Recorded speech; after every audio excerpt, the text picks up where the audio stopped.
and welcome to Something You Should Know. Today, I am very excited with the two gentlemen that I have sitting next to me, to my right and my left.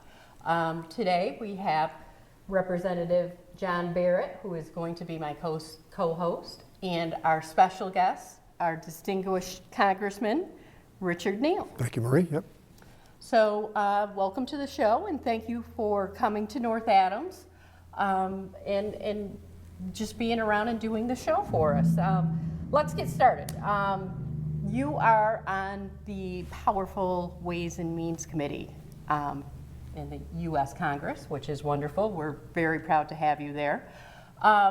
One of the issues that's been on the table for quite some time in the Ways and Means is the tax returns for the president, and I'm just wondering. I know Sure. It's been a long process. Just everything's been a long process in dealing with these issues. But is there a point in time? Do you feel as though the tax returns will be available? Well, I assumed from the outset that this would be a long court case. Right. I pointed that out the day before I filed the case. I was asked, do you anticipate that the president's going to cooperate? And I indicated, no, I did not. Right. But the precedent here, Marie, is that every president since Richard Nixon has released their tax returns and their tax forms. What I also think is significant here is that Richard Nixon actually had his tax returns audited by what is known as the Joint Committee on Taxation. So you have the ability as the chairman of the Finance Committee in the Senate, chairman of the Ways and Means Committee in the House, or chairman of the Joint Tax Committee to request the tax forms of any American citizen. So it's a responsibility that I don't take lightly. Exactly. And President Nixon's tax returns were actually audited. And in the case of subsequent presidents, they have all chosen voluntarily. Exactly. Now, you would also note that President Trump indicated during the course of the campaign that he intended to offer those tax returns for public inspection, only to discover that he announced that he was under audit and couldn't. But the truth is, you can release them even when you're under audit. Okay. So as you probably know, I have released 8 years of my tax returns as I made the request for the president's tax returns. Excellent. The case is currently in the Federal District Court of Washington, and we are awaiting a ruling from Judge McFadden. Many people expect that this case could conceivably make its way to the Supreme Court. Oh, wow. Okay. That's great. So, yeah, it is a long progress. And I also know that the state is also trying to get his state tax returns. Do you know anything about Well, that? New York State has asked for his tax returns as well. The challenge that you have, people have said to me, well, why can't you play off of what it is that New York is doing? And the reason for that is any information in a state tax form that related to federal tax exposure, the information would be redacted. Okay. Because I do not, the Ways and Means Committee, even as chairman, I do not have the authority to review tax returns from the state of New York. Okay. Okay. So you're going forward with the federal. The federal case. Okay. Excellent. Well, you certainly have had quite a busy year, to say the least, 2019. But something that's got lost in all the things that are happening with the president's impeachment is that we've got a new trade deal. Yes. We negotiated. Yeah, and I'd like to should be think, quite proud of. no, thank you very much, John, and you've been a good friend over many years. I voted against the original NAFTA, and I was right. And I led the negotiation now on a new, what is known as USMCA.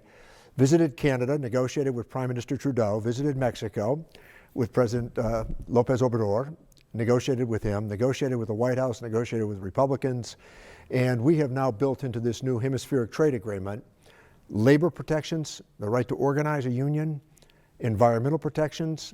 The president resisted climate change, but we believe that climate change will come about with legislation that we are about to pass, I think, in the House of Representatives based on Ways and Means work. But we can't turn our backs on trade, but you can make better deals for the American people. And the last NAFTA, as you know, it almost created a giant sucking sound. And I was, at the time, very suspect of it. And I look back in the rearview mirror and I say, geez, that was a pretty good vote to vote against it.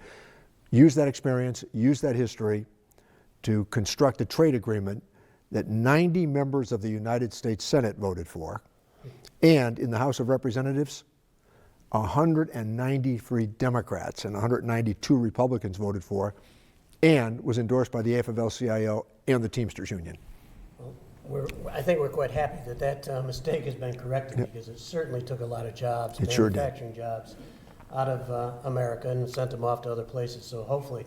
But I think it's amazing too, Marie, and we talked about this before, Right. about this agreement, is that you could bring so many parties together and get it done, including having the President of the United States eventually sign it. Well, the idea here for me was that you've had a long career of bargaining. I had a long career of bargaining before I went to Congress, and adhered to some of those beliefs and principles that I garnered along the way, including once something was agreed to, never to be revisited.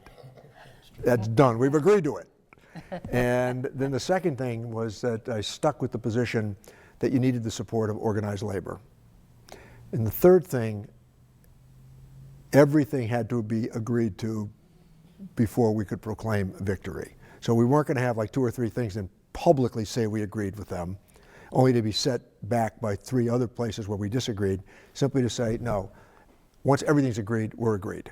And so I think that, yeah, it was quite an experience, but on labor enforcement and environment, we substantially improved this trade agreement to the point, as I've described. I mean, you couldn't get 90 members of the Senate today to vote for anything. Yeah. And they voted for this. Yeah, that's amazing. That's great work. Thank you. Congratulations. And climate change is such a big topic, and you know, you see a lot of the Republicans and the Democrats both agreeing on that, I think, at this point. At first, it seemed like it was mostly just the Democratic issue, but I think it's becoming a country issue, a national issue that everybody is aware of and knows we need to address the issue. And it should, when you consider that the science is clear, and the response from the United States in terms of leadership is going to be very important. And I think that the United States made a huge mistake by withdrawing from the Paris Climate Accord. Right, I agree. And I also think that there are legislative initiatives along the way that we can undertake that can alleviate some of the challenges that we face, but it's going to take a worldwide response. Yes, absolutely. From the industrial nations and from the developing nations as well. But we have to have the acknowledgement that this is man-made. Right. The science is clear. Acceptance is the first step forward. That's right? precisely the case. Yeah, absolutely.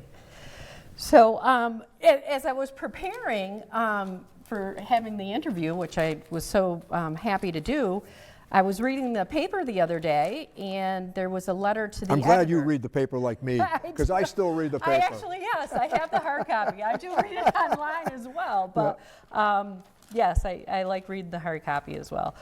So this is the Berkshire Eagle, and one of our longtime educators in North Adams, Gregory Betty, had wrote a letter to the editor regarding, the title is "Call Out Insurers on Surprise Medical Bills."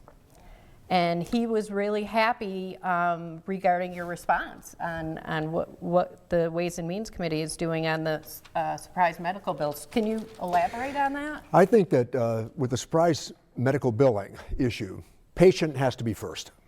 The patient comes first.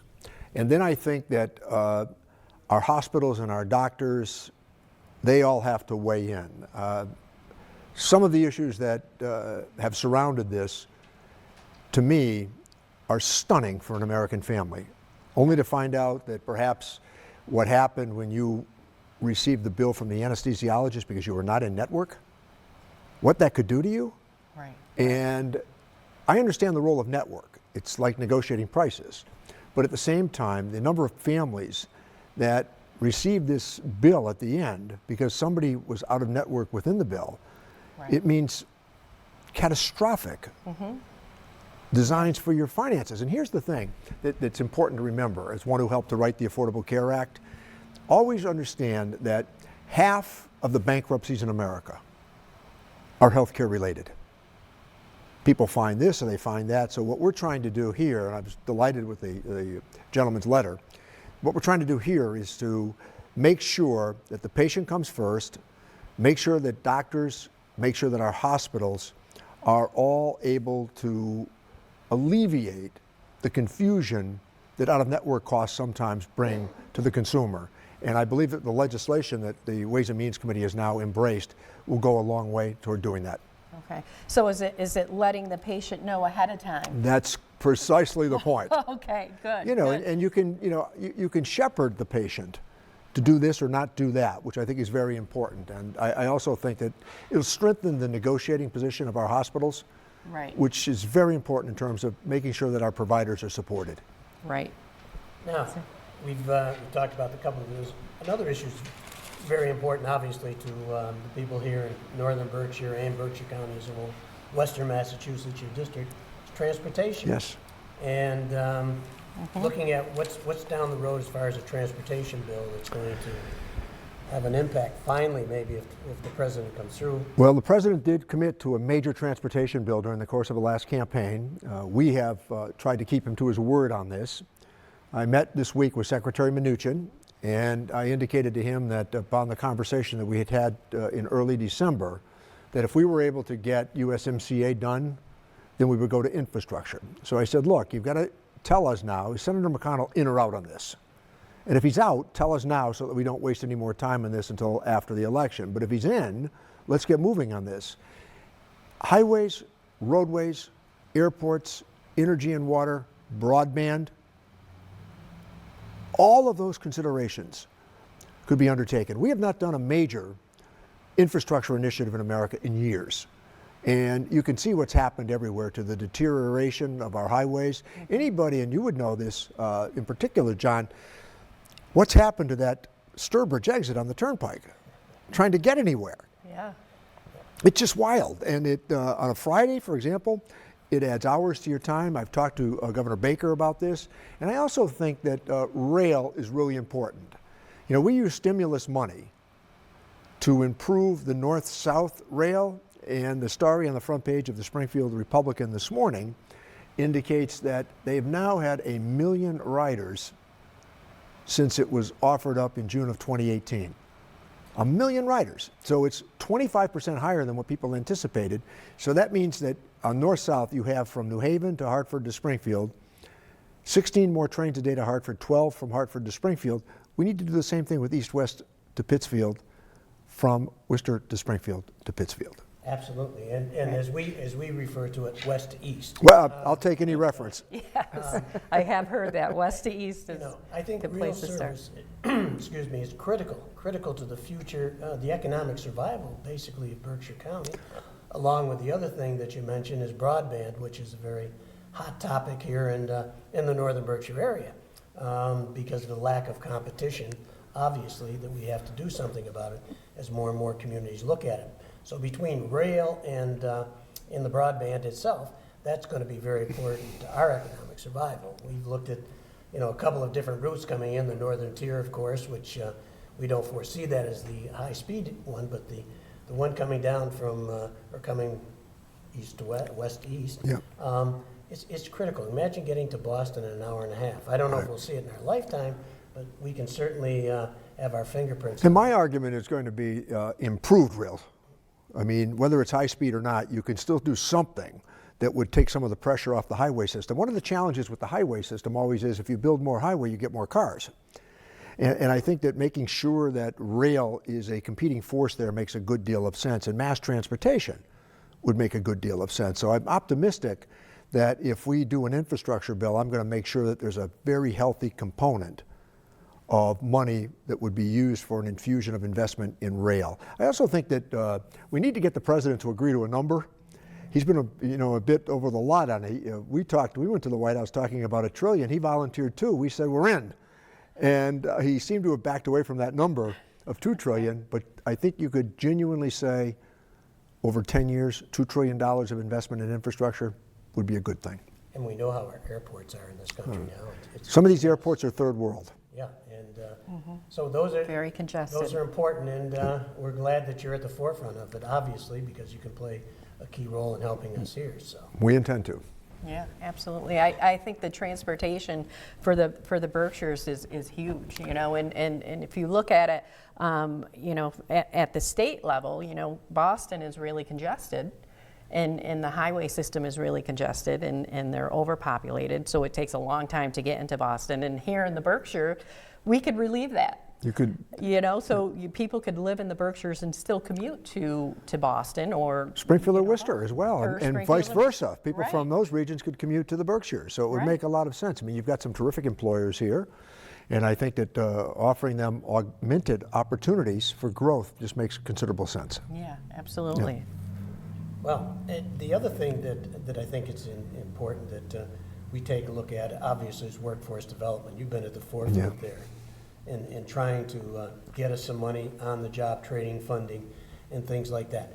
Is there a pot of money that's going to be developed as part of the transportation or the other bills that you're working on in that workforce development area so that we can start training our employees? You've got a couple of really good stories here in the Berkshires, MCLA and Berkshire Community College.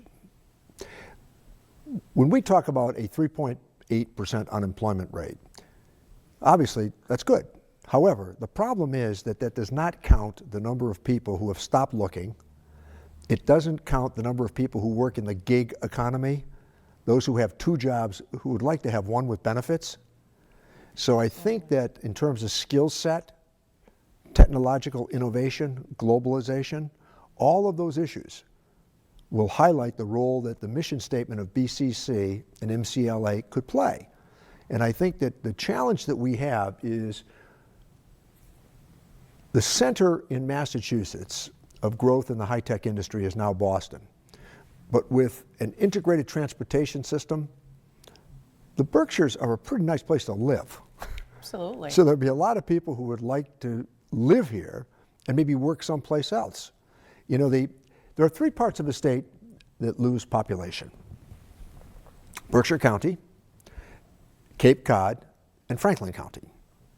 And part of that, I think, has to do with the opportunities for growth that sometimes are understated. So I think that transportation needs would make a good deal of sense toward highlighting what we all know to be a beautiful part of the state to reside in, Berkshire County. Yeah, absolutely gorgeous here. And anybody that's, I think as part of Berkshire County, one of the things that they're looking into is the recreational activities here. So, that's an industry that hopefully we can start producing on and creating some trails and getting the people that come here for cultural activities also come for recreational. Well, earlier today when I visited with the Berkshire Community Council Action Committee, I was delighted with the priorities that they established, including transportation. I mean, it was really, really nice. They talked about housing, they talked about transportation, they talked about food deserts and nutrition. Oh, yeah. It was a very all-encompassing but integrated approach, all of which are vitally linked to spurring economic development. Right, absolutely. Well, I know, I'm fortunate that I've known the last three congressmen, Silvio Conti and John Over, and of course you, Congressman. One of the basic common themes all of you had is that you've never forget whence you've came. Right. And I think that one thing that I've seen that you've exhibited with both of the previous congressmen, you're out here in the district, and a lot of people say, geez, he's never here. You're here. Yeah. And the other thing is that you've sort of been real busy during that time that you've managed to get out here when, I mean, for the third time in the history of this country, we've impeached a president. And obviously you played a key role in it with Speaker Pelosi and others that were involved in it. But the amount of time that you're spending out here in the district is just, is commendable. Thank you. You must have a lot of frequent flyer miles to get back and forth. But, Well, between being chairman of the committee, which oversees taxes, trade, tariffs, pensions, welfare, Medicare, Social Security, and management of the public debt, and trying to balance all of it and making sure that I get here is, for me, I've visited these high schools over and over again, and I've been part of the fabric of this community. Love it. And we've impeached or brought impeachment proceedings against three presidents. 1868, President Johnson. 1999, Bill Clinton, and now 2020 with Donald John Trump. And it is time consuming. But I was part of the team that said, look, check emotion. This is not about emotion. This is about the facts and the evidence. Not arguing that we wanted to overdo or underdo as much as to get it right. Right. Speaker Pelosi did not look for this fight. She tried very hard to avoid it. She made it clear that it was something that she did not want to do. Right. She Yeah. only came to this conclusion after the Ukrainian phone call. And the evidence during the last 2 days, as we sit here, has only mounted. The call took place. There was an effort to interfere with an American presidential election. And on 3 successive days, the president went from, I didn't do it, to maybe I did it, to so what if I did it. All we're suggesting here, as one who participated fully in this discussion and participated in these events as we assembled the documentation in her office, was, and Time Magazine has a series of great photographs this week as well, and to participate in the actual signing ceremony that sent the documents to the United States Senate. Remember, impeachment means charged. Now, the Senate members will take and have taken 2 separate oaths. One, the same oath that House members take to abide by the Constitution. But secondly, senators have taken another oath, and that is to be impartial as it relates to the evidence. We believe and hope that they will fulfill that mission.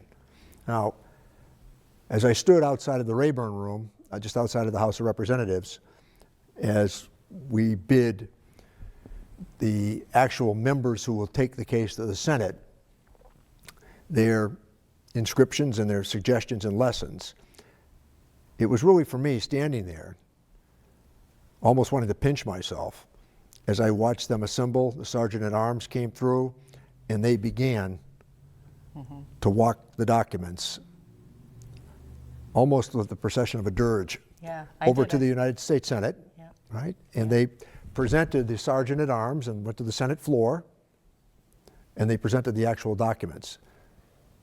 This was not a case for 10 articles of impeachment. This was a case to suggest 2 articles of impeachment that the American people understood. The Ukrainian phone call, and then the effort to obstruct seeking the necessary documents. And you can't have a trial without witnesses and documents. You will find from time to time people lie, but documents don't. Right, that's true. That's the issue. Right. Yeah. It was quite ceremonial to see and watch, and it's not something that it's the first time I've seen it in my lifetime. It's something serious, and it's important, and it's something that, I feel as though I should remember and talk about, to my children and hopefully my grandchildren. It's important, I think, to hold people accountable, in any position, and no one is beyond the law, basically. So I think that is what this is saying to me. I highlighted this morning at Lenox High School for a group of really good students. I was talking about, I didn't go to the classroom with the intention of talking about the personalities that were involved. We all understand that on all sides. But to emphasize the process. Right. And we don't take that responsibility lightly to propose charging a president. But I also highlighted for them something I think has remained a very important part of my career because I'm an institutionalist by nature. Amendments, rules, regular order, process. Right, right. And when Speaker Rayburn, who served in the House for 50 years, was asked, Mr. Speaker, how many presidents did you serve under? He said, none. I served with 4. That's the answer. Right. We have equal branches of government that are not subservient to each other. No sense that there's greater wisdom in one branch, although the House and the Senate are mentioned first in Article 1 of the Constitution. But the founders and framers made this clear as to how to proceed. Yes. And here we are 239 years later adhering to what they laid out. Exactly, yes. So, we had an exciting 2019, getting beyond the impeachment process no matter what happens. Besides the transportation bills, what do you see ahead? Is there going to be an attempt to play around with Social Security and No, as long as I'm chairman of the Ways and Means Committee, nobody's going to touch Social Security. I can tell you that. You can take that to the bank. I'm a Good. believer. You know, always think of it this way, John. You can outlive an annuity. You cannot outlive Social Security. I think that's a relief to a lot of people. Yeah. Well, it's Yes, also, absolutely. but it's also the efficiency of the Social Security system.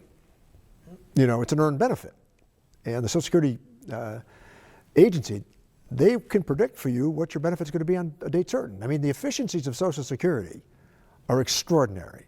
So retirement's supposed to be a three-legged stool: pension, some personal savings, and the bedrock guarantee of Mr. Roosevelt's genius, Social Security. Exactly. And Roosevelt knew once that they put that in place, nobody was going to take it away, and I can assure you that for the time that I sit in that chair, nobody has to worry about that. That's great news. That's very reassuring. So, just to finish up, we only have a couple of minutes left. That went really quickly. But one of the things that you have been our congressman here in the Berkshires since 2012, I believe, Yes, right? 8 Because years, of yeah. redistricting. Right. But how long have you been a congressman altogether? It's my 32nd year. 32 years. Yes, I've been able to absorb the rhythms of the House, understand how tenuous it becomes from time to time. But I've never forgotten the special privilege, Marie, that people have presented to me and the opportunity that they've given me. In American history, there have been about 12,000 men and women who have served in the House of Representatives. Right. That's it. Right. That's And I never lose sight of, I'm so happy you raised that, I never lose sight of the fact when I walk into the chamber, I get to go to work where Mr. Lincoln worked. yeah. That's From amazing. 1846 to 1848. And I sit on the same committee as the chairman of the Ways and Means Committee that James Madison served on. Yeah. His picture is on the wall in my office. And in my lifetime, President Kennedy, President Johnson, President Nixon, President Ford, and President Bush Sr. all served in the House of Representatives. Yes. So I think I look at it and I say to myself what this great moment of personal satisfaction has been, but also the understanding that every 2 years you come back and you ask for people to weigh judgment on Election Day on the first Tuesday after the first Monday in the even-numbered election year to seek their favor. Yes, exactly. Well, I think that we certainly appreciate that you appreciate the post that you hold. Yes. It is, and it's rarely that you're a public servant in my eyes. That's what I always say. We're not politicians, we're public servants who have served the public well for the past 32 years. But even to our days back, we were mayors together way Same back time. when. And it wasn't at the turn of the other century. But a great relationship and a hard worker. But most importantly, appreciates and respects the job that he holds, whether it was mayor or congressman. Yeah. Well, thank you, John. You've been a great friend, and I would point out that it's been 150 years since Massachusetts had a chairman of the Ways and Means Committee. So I don't take the responsibility lightly. Thank you, Marie. Thank you. We're very proud to have you Thank on you. it, and we thank you for your Thank hard you, work. John. Yep. So that is the end of the show, and I thank our distinguished guest, Congressman Neal, for coming and sharing, his stories and his time and his intellect with us, and also our co-host, Representative Barrett. Well, thank you for having me. Been a pleasure. Thank you.